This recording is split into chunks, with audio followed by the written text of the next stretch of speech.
Barrister Fuad, এই যে গণভোট, সেই গণভোটের ক্ষেত্রেও বলা যায় যে সেখানে যে একটা জায়গায় আমি আপনাকে একটু থামাই, একটা সেই- জামাই কোথায় সমস্যাটা হচ্ছে ওই দিন আমি ব্যারিস্টার শাহরিয়ার সাথে যখন কথা বলেছি, উনি আমাকে জোর দিয়ে বললেন যে এই জুলাই সনদ এইটাই আইন।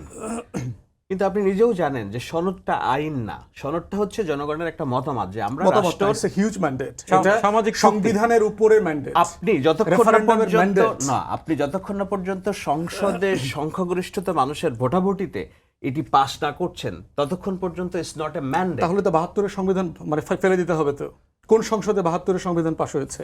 ৭২-এর কোন সংবিধান- নির্বাচিত সংসদে ৭২-এর সংবিধানটা পাশ হয়েছে? না, এটা যুদ্ধ, শাহেদ ভাই, যুদ্ধ, গণ অভ্যুত্থান, বিপ্লব, এর থেকে কোনো পলিটিক্যাল বড় ম্যান্ডেট হইতে পারে না।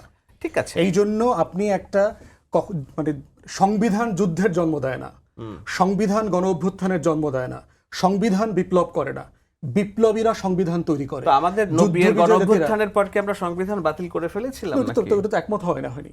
আপনি তো ওই প্রসেস যান নাই। না, কিন্তু একই। ২৪-এর গণ অভ্যুত্থানে আমরা ওই প্রসেসে গেছি না, এবং পলিটিক্যাল কনসেনসাসের মধ্য দিয়ে গেছি। ঠিক আছে, ওই না, ওই কিন্তু- কনসেনসাসে কিন্তু- সংবিধান ফেলে দেওয়া, কিন্তু বাতিল এখানে- করা, এসব কোনো কথা বলা না, হয়নি। এখানে আমার একটি প্রশ্ন, সেটি হচ্ছে যে যখন জুলাই সনদটি তৈরি করা হয়েছে, সেটি তো এক রাজনৈতিক দলগুলোর মধ্যে এক ধরনের রাজনৈতিক চুক্তি, সামাজিক চুক্তি।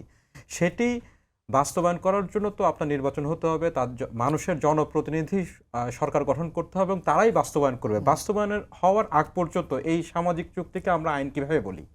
এটা হচ্ছে আইনেরও ঊর্ধ্বে। মানে যুদ্ধটা কি, যেমন ধরেন আমাদের ৭১-এর মুক্তির লড়াই, এই লড়াইটা কি পাকিস্তানের সংবিধানের ভিত্তিতে হয়েছে?